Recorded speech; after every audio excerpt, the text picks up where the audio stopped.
Um, yeah, so thank you very much for the introduction. As was mentioned, this is a joint work with Elena Carollo at a postdoc at TU Munich. And so just to really introduce why I'm talking today about two-parameter continuation and why I'm talking about this from the scope of validated numerics, computer-assisted proofs.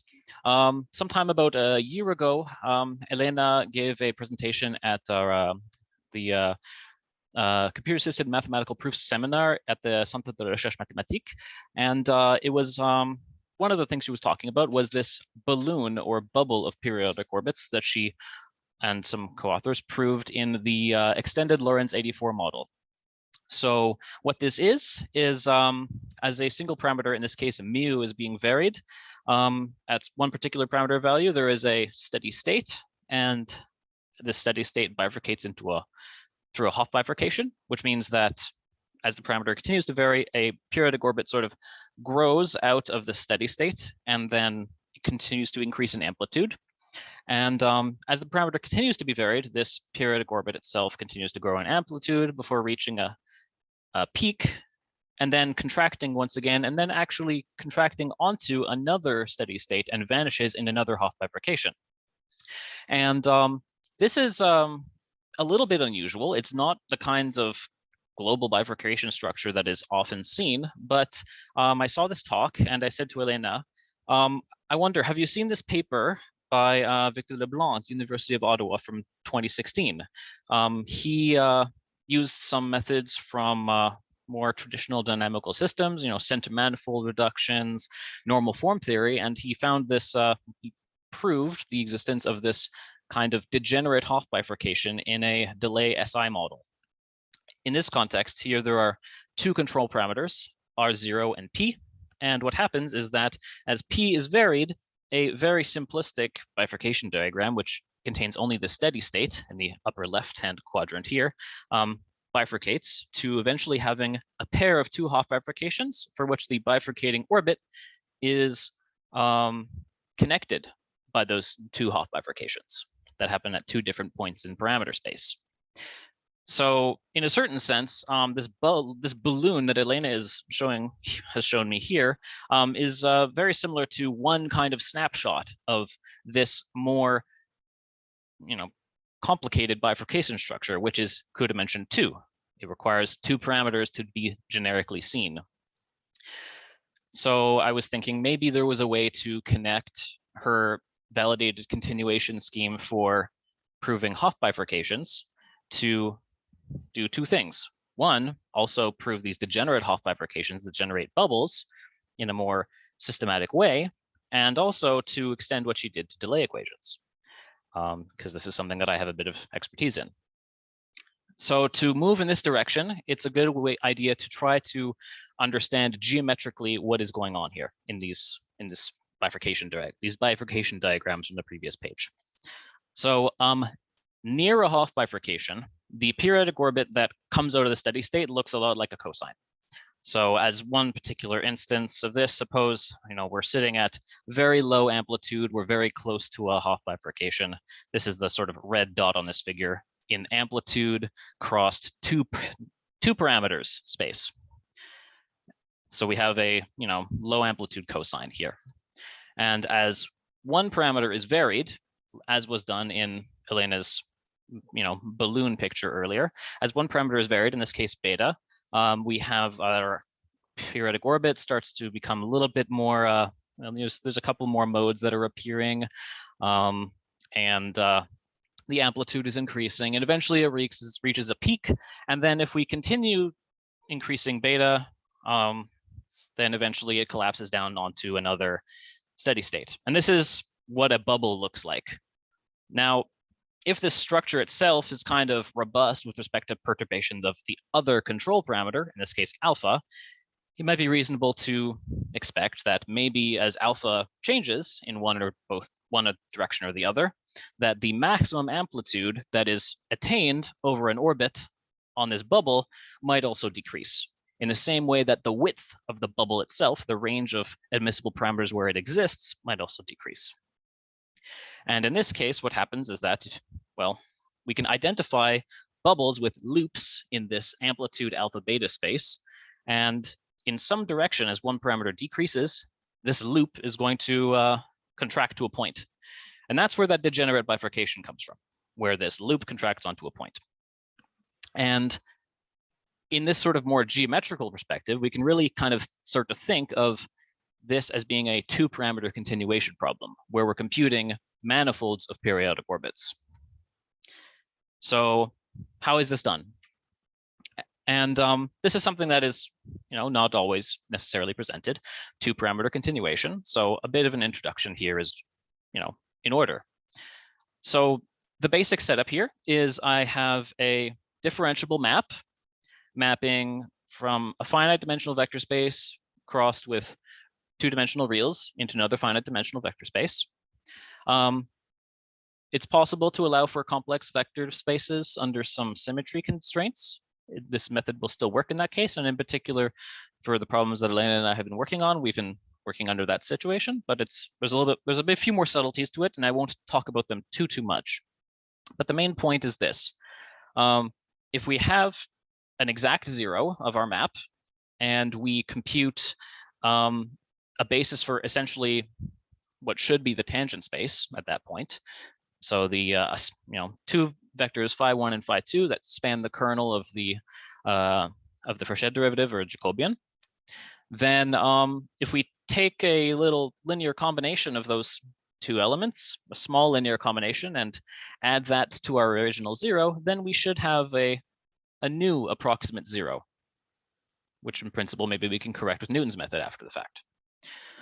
So the point here is that we can construct affine linear patches using these bases of our tangent vector, bases of our tangent space, and therefore obtain sort of approximations to patches of our manifold by taking, again, these small perturbations parameterized by some quantity S, which is two-dimensional real. Of course, in practice, we don't have exact zeros, we have approximate zeros. And I mean, the fundamental change really just amounts to that instead of computing null vectors, we compute columns of a QR decomposition. So if you take a QR decomposition of df and the point at which we're taking our derivative at, which should be an approximate zero, if this is indeed close to a real zero and the real zero does indeed have a two-dimensional tangent space, then the last two vectors of q in the QR decomposition should be in some sense close to an approximate kernel of df. And we can once again use this to generate a sort of patch of our solution manifold of zeros of f. Now, what can we do with this? So here's a little cartoon animation or step-by-step process of how we might, starting from an approximate zero, compute a manifold of zeros or an approximate manifold of zeros for a finite dimensional problem. We start with a point, we compute the tangent space, and then we use that to generate a couple of predictors for other zeros based on this previous idea that we can add small linear combinations of elements in the kernel of the derivative, i.e. the tangent space.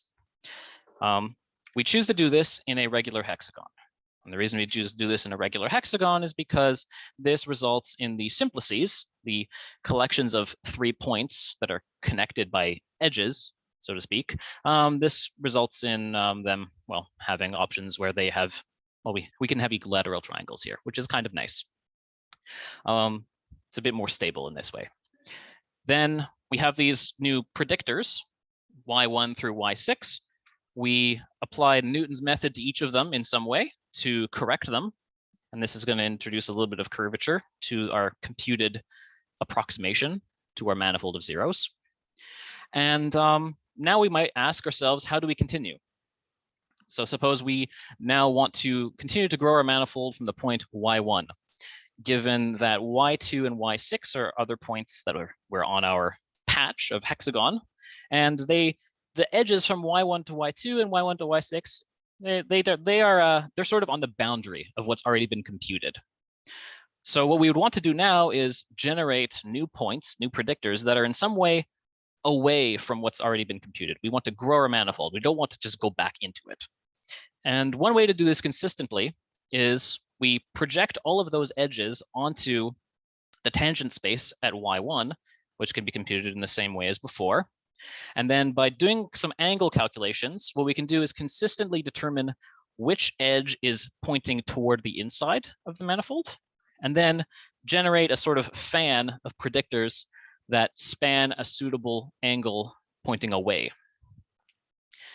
So we do this. We once again correct them with Newton's method. And then we go back to what we had before. And hey, look at this. Now we've extended our computed patch of our solution manifold. And we can, make this more like an algorithm if we want to.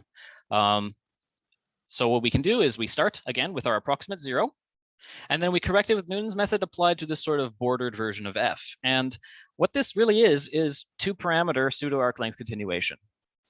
We're basically requiring that any correction done by Newton is done in a direction that is perpendicular to the tangent space. That's really what those last two equations do in this sort of bordered version of f, or extended version, I guess I should say. Because now this equation is square. We're mapping y cross R2 into x cross R2, where x and y have the same dimension. So we once again, generate this predictor hexagon, correct them with Newton, and then we choose a boundary 0 of our previously computed set according to whatever selection criteria we want. There are general criteria, and I'll post a reference at the end. But in general, this is sort of problem specific or goal specific. And then we generate our predictor fan and we correct with Newton, and we keep going and going until we're happy. But in reality, we are interested in a finite dimensional problem or an infinite dimensional problem. And to set this up, what we do is we assume that we have sort of natural projections from infinite dimensional Banach spaces in which our solutions that we're really interested in might exist onto finite dimensional spaces, which we can work with on a computer. And we assume that we can embed back into those big spaces. And what we do is we take 3 approximate numerical zeros of our projected problem. We generate a simplex by taking linear combinations of them. And we ask if there is a 2-manifold with boundary that is close to that simplex. And to set this up, we emulate everything we did previously. We compute tangent bases at the 3 numerical zeros. We then interpolate all of the zeros, we interpolate all of the tangent bases, and we set up a sort of infinite dimensional version of the map that we had before, now explicitly parameterized by the simplex parameter. This is the map GS. Yes, 1 minute left, absolutely. We should be able to finish in time. And if this is done in a consistent way, then our goal now is to, using a computer-assisted approach, compute a radius on which in the big infinite dimensional space that we're interested in, our simplex, when embedded into that space, is R close to a true patch of our solution manifold. And we do this using a computer-assisted approach based on a Newton-like operator applied to the map G, uniformly in S. And I won't talk about that because thankfully Jean-Philippe Lessard has talked about this in the talk 2 talks ago.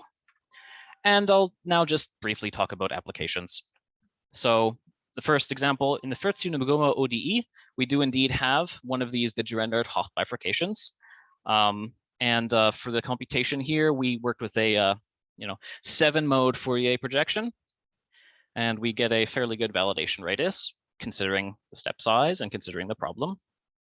We're currently tweaking things for the time delay SI model. This is a bit of a harder problem. We require a far higher dimensional projection. So it's a little bit more ill-conditioned, and the technical results for the computer-assisted bounds require a bit more work. We're still tweaking that right now. But I just want to say that this 2-parameter continuation, I think this is a really nice sort of system-agnostic way to study bifurcation diagrams, compute bifurcation diagrams, and in fact to prove high codimension bifurcations, maybe without necessarily the tools of, nonlinear differential equations, dynamical systems, and center manifolds, which are sometimes very unwieldy to work with. In this continuation approach is really system agnostic. As long as the problem is set up for the problem as needed, it should work in a very similar way. So that'll be it for me. Thank you very much for your attention. This is work that is very much in preparation, and I will be continuing to write it after this workshop is over today. And the last reference is very much related to this continuation topic. So if you're interested in it, please take a look at that paper.